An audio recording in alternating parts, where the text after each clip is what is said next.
दोस्तों आज लगभग 3 दिन के बाद मैं आपके सामने क्राइम स्टोरी लेके आया हूँ और आपसे माफ़ी भी माँगता हूँ क्योंकि कभी मैं इस तरीके के गैप अपने चैनल पर करता नहीं था।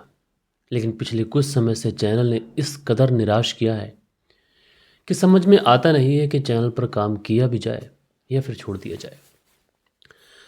अच्छा दोस्तों, सबसे बड़ी बात यह है कि मैंने चैनल में कुछ बदलाव किए थे जिसमें मैंने आप लोगों के कमेंट्स पढ़ना थोड़े बंद कर दिए थे और समय में भी हमने तब्दीली की थी। रात 10 बजे से वीडियो को 8 बजे लेके आए।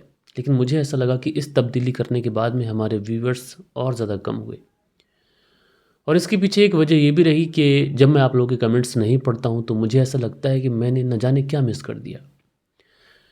तो मैं फ़ैसला यही लेता हूँ, व्यूज़ चाहे आए या ना आए, लेकिन मेरे व्यूवर्स से मेरी बात करना कम नहीं होगा। लगातार कमेंट्स में आप लोगों के पढ़ूंगा और यही मेरा फ़ैसला है। बहरहाल ये एक औपचारिक बात थी, सोचा आप लोग को बताना चाहिए।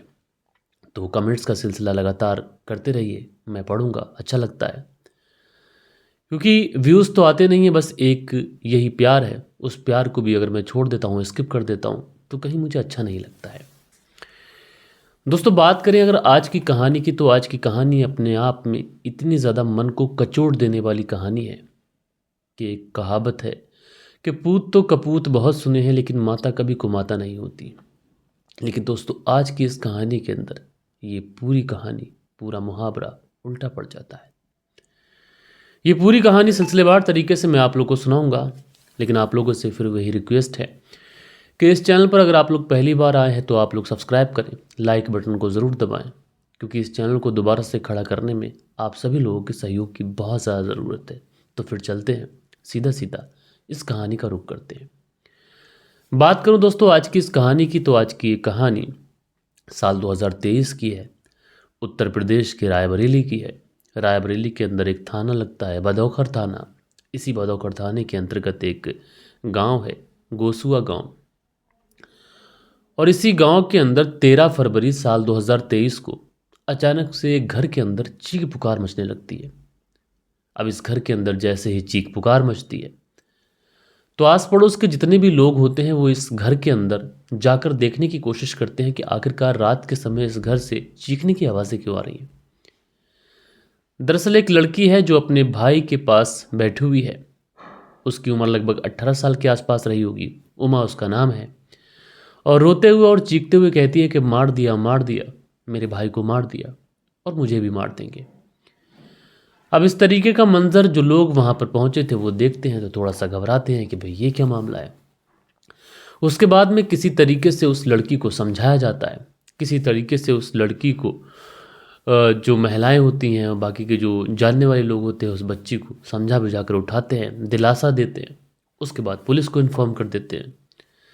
अच्छा, पुलिस आती है और बाकी के जितने भी लोग थे ये नज़ारा देखने के बाद में इसलिए हैरान थे क्योंकि इस घर का मंजर जो था वो इतना ज़्यादा खौफनाक था कि समझ में नहीं आ रहा था कि आखिरकार ये बच्ची इतनी ज़्यादा डरी हुई क्यों है, बच्ची इतनी ज़्यादा सहमी हुई क्यों है। इस घर के अंदर आखिरकार ये सब क्यों और कैसे हुआ। क्योंकि ये जो घर था, इस घर के अंदर 18 साल की ये लड़की उमा थी। इसका भाई प्रियांशु जिसकी उम्र 12 साल के आसपास थी वो था। और घर का कोई बड़ा था नहीं।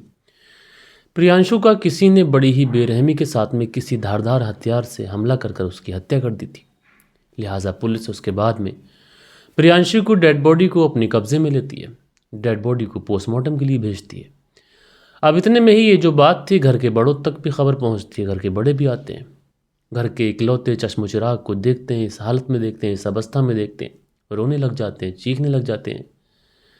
बहरहाल पुलिस इस पूरे केस को सुलझाने के लिए अब डेड बॉडी को पोस्टमार्टम के लिए तो भेज चुकी थी, लेकिन इस घर के अंदर चूंकि महज एक वो लड़की ही मौजूद थी तो अगर कुछ बता सकती थी तो वो लड़की ही बता सकती थी। लेकिन जो लड़की थी वो इस हाल में थी कि वो कोई भी बात पुलिस की बताने में एक तरीके से उस पोजीशन में अभी आई नहीं थी कि उसकी आंखों के सामने उसके भाई का कत्ल हुआ था। लिहाजा पूरी रात इस तरीके से पुलिस वाले वेट करते हैं कि लड़की थोड़ी सी नॉर्मल हो। बाकी के जो रिश्तेदार, घर वाले, तमाम लोग होते हैं वो इस लड़की को ढांढस बनाते हैं, भरोसा दिलाते हैं, किसी तरीके से इसको दिलासा देते हैं, चुमकारते हैं, पुचकारते हैं ताकि लड़की कुछ बोल सके, कुछ बता सके, अपने भाई के कातिलों का नाम बता सके। उसके बाद में अगले दिन सुबह को जब लड़की से पूछा जाता है कि क्या कुछ हुआ था, तो लड़की बताती है कि हमारे ही गांव में रहने वाला एक व्यक्ति है। वो लड़की उस व्यक्ति का नाम बताती है। नाम बताने के बाद में कहती है कि वो व्यक्ति हमारे घर में चोरी करने के लिए घुस आया था।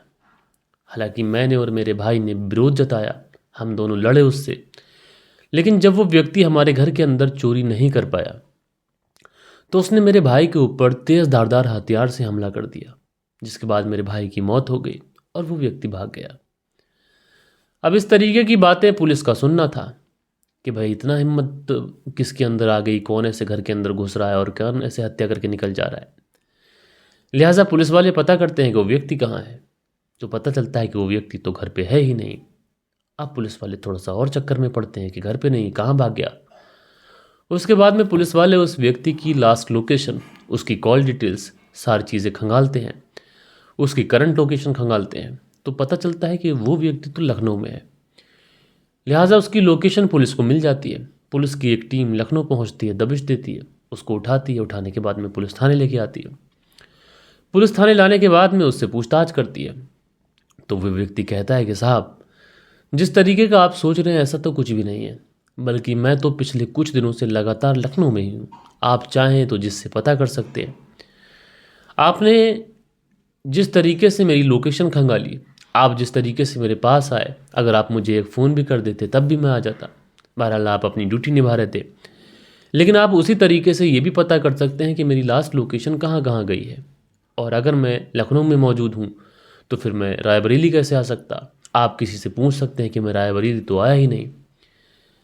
अब पुलिस वाले ये भी सोचते हैं कि हो सकता है कि ये व्यक्ति मोबाइल फ़ोन वगैरह लखनऊ में छोड़ के आ गया हो और उसके बाद रायबरेली आ गया हो।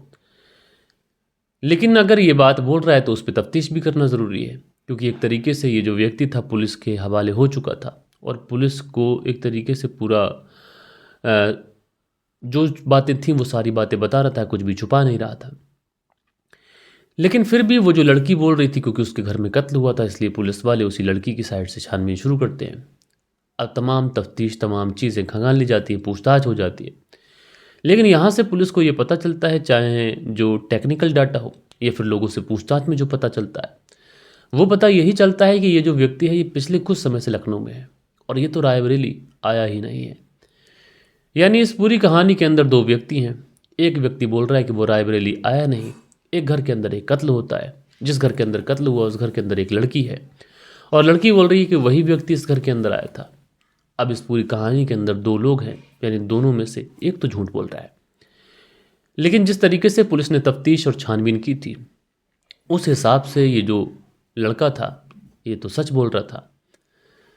लिहाजा पुलिस का जहन कहीं ना कहीं उस लड़की की तरफ जाता है और पुलिस को ऐसा लगता है कि हो सकता है कि ये जो लड़की है वो झूठ बोल रही हो।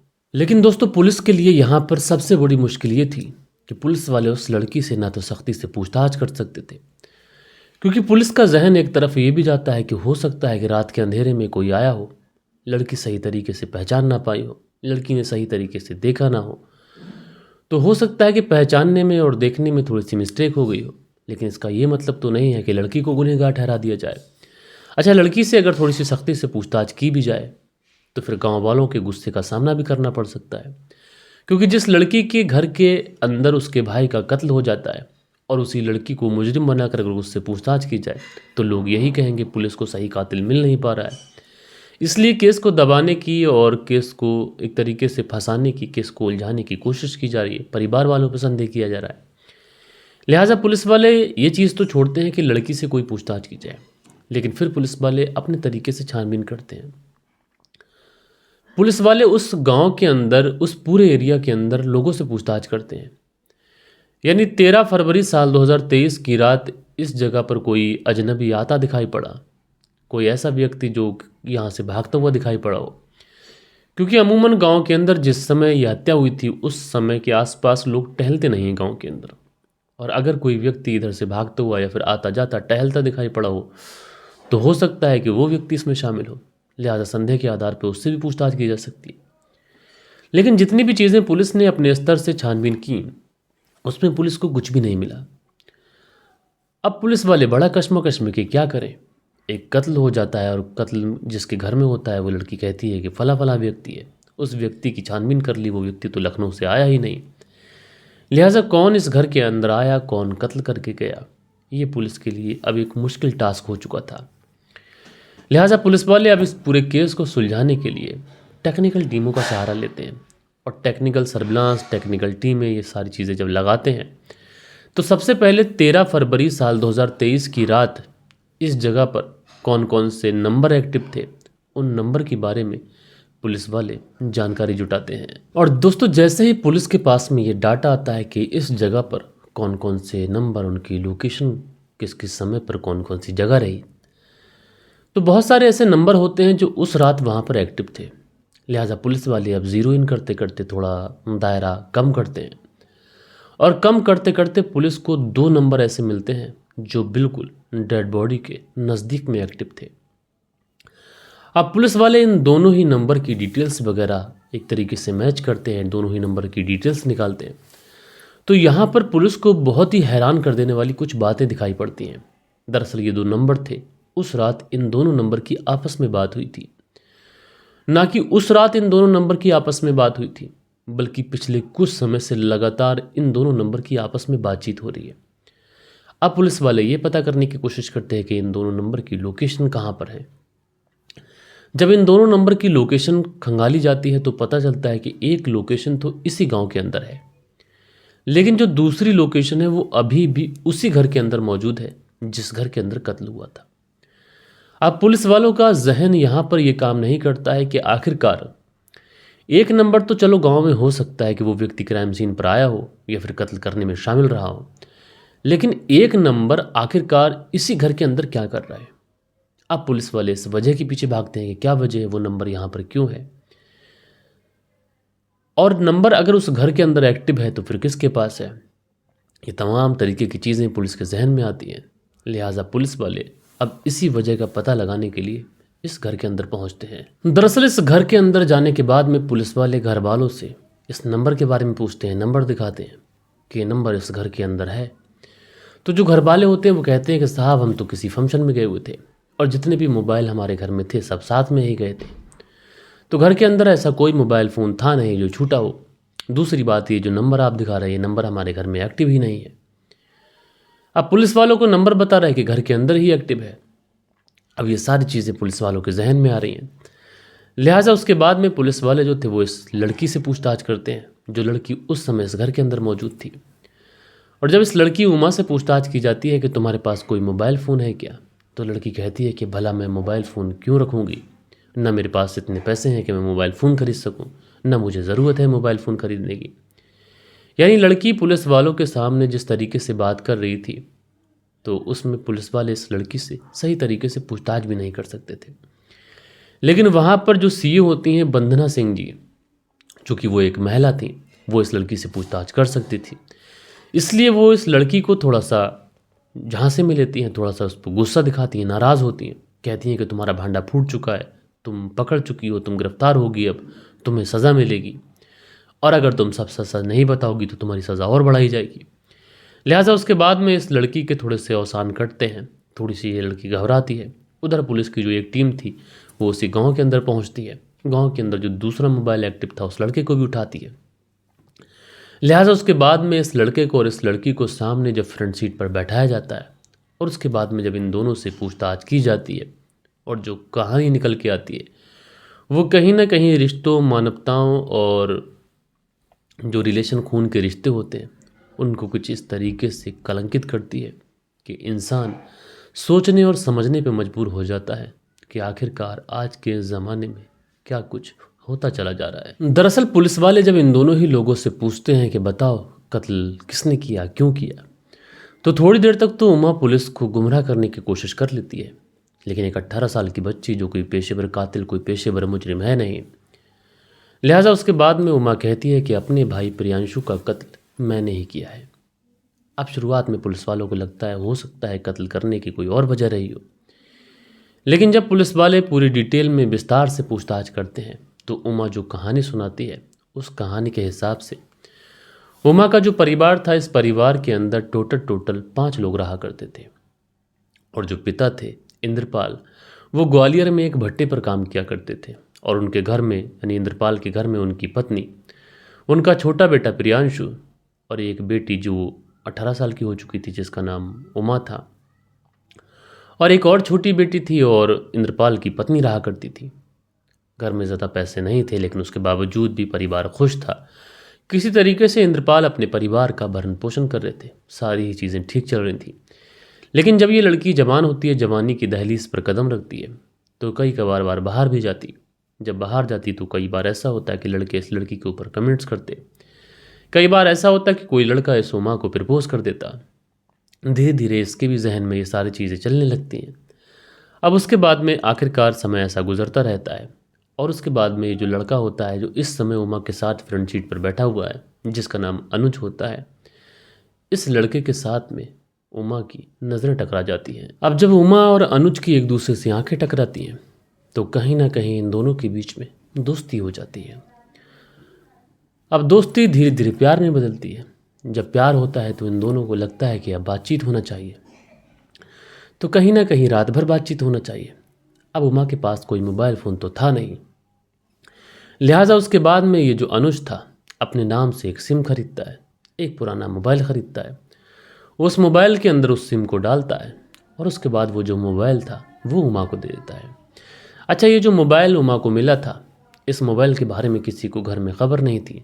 जब रात को सब लोग सो जाते थे तो उस समय ये जो लड़की थी ये अपने प्रेमी अनुज से बातचीत किया करती थी। बातचीत का सिलसिला ऐसे ही चलता रहता है, समय लगातार गुजरता रहता है। दोनों को एक दूसरे की आदत सी लग चुकी थी। तो ये जो गांव है गौसुआ पार, इसी गांव के थोड़ा सा बाहर निकल कर एक ट्यूबवेल है और उस ट्यूबवेल के पास में काफ़ी ज़्यादा सुनसान इलाका है। वहाँ पर ना कोई आता है ना जाता है। तो उमा और अनुज अक्सर उसी ट्यूबवेल के पास में मिला करते थे, दोनों के बीच में फिजिकल रिलेशन बना करते थे। ऐसे ही समय चलता रहता है। लेकिन कहीं ना कहीं इस घर के अंदर जो 12 साल का बच्चा प्रियांशु था उसको इस बात की खबर लग चुकी थी। अब 12 साल का बच्चा है तो उसको समाज की, दुनिया की थोड़ी बहुत समझ तो होगी, तो कहीं ना कहीं उसे अपनी बहन के ऊपर डाउट होने लगता है। इसलिए एक बार वो अपनी बहन का पीछा करता है। पीछा करते हुए जब वो उस ट्यूबवेल के पास पहुंचता है तो देखता क्या है कि उसकी जो बहन है प्रियांशु के साथ आपत्तिजनक हालत में है।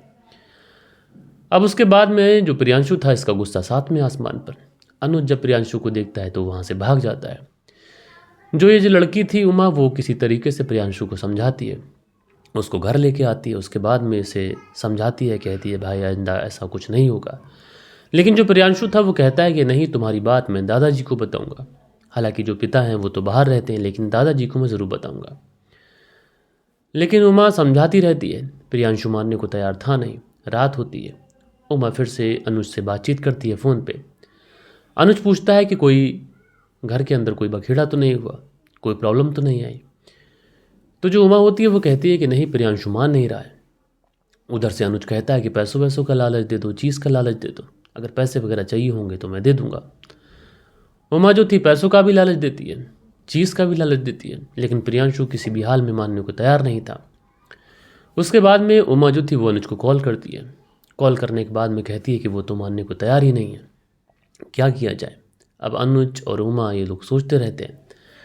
उसके बाद में उमा कहती है कि कुछ ऐसा करना पड़ेगा कि इस प्रियांशु का मुंह हमेशा हमेशा के लिए बंद हो जाए। अब क्या करना है, ये तमाम चीज़ें सोचते सोचते उसके बाद में ये उमा एक ऐसी भयानक प्लानिंग करती है जिसे सुनने के बाद में इंसान का कलेजा कांप जाए। दरअसल उमा सोचती है कि ना रहेगा बांस ना बसेगी बांसुरी। अगर प्रियांशु को रास्ते से ही हटा दिया जाए तो फिर दादाजी को कौन बताएगा। उसके बाद में उमा सही समय का इंतज़ार करती रहती है। इसमें प्रियांशु की बदकिस्मती कहें या फिर उमा की किस्मत कि 2 दिन के अंदर ही उमा को ये मौका मिल जाता है। परिवार के जितने भी लोग थे, ये गांव के ही बगल में एक और गांव था, उसी गांव के अंदर एक शादी समारोह था। सारे लोग उसी शादी समारोह में जाते हैं। प्रियांशु और उमा उस घर के अंदर ही रुके हुए थे। लिहाजा जैसे ही रात का अंधेरा होता है प्रियांशु नींद में जाता है। उसी समय जो उमा थी अपने प्रेमी अनुज को बुलाती है कॉल करने के बाद में ये दोनों कुल्हाड़ी से अनगिनत बार प्रियांशु के ऊपर करते हैं। उसके बाद में जब प्रियांशु की मौत हो जाती है तो उमा जो थी वो अनुज से कहती है कि तुम चले जाओ। अनुज वहाँ से फरार हो जाता है। उसके बाद में उमा चीखने चिल्लाने लगती है कि मेरे भाई को मार दिया, मुझे भी मार देगा। अब चूंकि इस तरीके से सारी चीज़ें हो चुकी थी, लोग आते हैं। उमा उसके बाद में एक व्यक्ति का नाम लगाती है और उसके बाद में पुलिस जब उस व्यक्ति से भी पूछताछ करती है तो इत्तेफाक से वो जो व्यक्ति था वो लखनऊ में मौजूद था, और उसका जो सारा डाटा था वो भी बता रहा था कि वो लखनऊ में मौजूद है, जिसके साथ था वो सारे लोग भी बता रहे थे कि वो लखनऊ में मौजूद है। और इसी वजह से पुलिस का जो जहन था ये टेक्निकल सर्विलांस इन सारी चीज़ों पर गया, जिसकी वजह से ये जो पूरा केस था उसका पर्दाफाश हो गया। तो कहीं ना कहीं जो वहाँ की सीईओ होती हैं वंदना सिंह जी, उनका भी इस केस को सुलझाने में बहुत अहम योगदान रहा कि महज एक ब्लाइंड मर्डर को महज 1 से 2 दिन के अंदर ही उन्होंने सुलझा के रख दिया। मैं सैल्यूट करता हूँ उनके काम को। बहरहाल इस तरीके से आज के ज़माने में कब कौन किसके ऊपर क्या जुल्म कर दे, कब कौन किस क्राइम को कर दे, कुछ पता नहीं, इसलिए सावधान रहें, अलर्ट रहें। दोस्तों मैं मिलता हूँ आप लोगों से कल के दिन, लेकिन उससे पहले आप लोगों के जो पुरानी वीडियोस पे कमेंट्स थे, यानी मेरा लास्ट वीडियो जो था उस पे जो भी कमेंट्स थे, अब वक्त होता है आप लोगों के कमेंट्स पढ़ लिए जाएँ, और आगे से जो कमेंट्स का सिलसिला रहेगा वो वीडियो के अंत में ऐसे ही चलता रहेगा। सो दोस्तों जो कुछ कमेंट्स थे उसमें जो पहला कमेंट्स था ये बालिश भरवान करके आईडी है, भर बिहारी करके आईडी है, बालिश भर बिहारी, सॉरी जी, हमारे पुराने मित्र हैं। और लिखते हैं, मलिक साहब जी नमस्कार, हमें रोज़ रोज़ कहानी नहीं मिलता है जी, मिलता है तो बैक डेट का मिलता है जी, हमें कमेंट्स करने में मैं हमेशा परेशान रहता हूँ। तो बालिश बिहारी जी अब से कमेंट्स का सिलसिला मैं चालू कर ही रहा हूँ। उसके बाद में शादाब सैयद हैं, लिखते हैं, दुनिया में क्या हो रहा है, अल्लाह सबको सबके जानो माल की इज़्ज़त आबरू की हिफाजत फरमाए। तो शादाब जी मेरे भाई शुक्रिया आपका। राधेश्याम शर्मा लिखते हैं, राधेश्याम शर्मा सिरसी जयपुर राजस्थान से सुनते हैं, और लिखते हैं, गज़ब कर दी औरत ने, अपने पति को मार के बोने के लिए शारीरिक संबंध भी बनाए। सचिन चौधरी जी कमेंट्स करते हैं, सुल्तियागी हैं, लिखते हैं, नमस्कार मलिक भाई साहब, रेनू सुल्तियागी शाना बुलंदशहर से। नसीर अहमद लिखते हैं, अस्सलाम वालेकुम शाहबाज भाई कैसे हैं आप। तो भाई मैं ठीक हूँ। अच्छा देखा, मैं जब कमेंट्स आप लोग के नहीं पढ़ रहा हूँ तो आप लोग के महज 6 कमेंट्स आए हैं, और वैसे मेरे वीडियोस पे 40 से 50 कमेंट्स आते ही थे। तो कमेंट्स का सिलसिला बनाएं, मुझे आपसे बात करने में अच्छा लगता है, और ये सब कुछ जो होता है ये वीडियो के एंड में होता है, तो इससे किसी को प्रॉब्लम भी नहीं होनी चाहिए। बाकी दोस्तों अपना ख्याल रखें, सर्दी का मौसम है, बुज़ुर्गों का, बच्चों का ख्याल रखें, देश का ख्याल रखें। मैं मिलता हूँ आप लोगों से कल की दिन किसी और स्टोरी के साथ में, जब तक के लिए अपना ख्याल रखें। जय हिंद, जय भारत।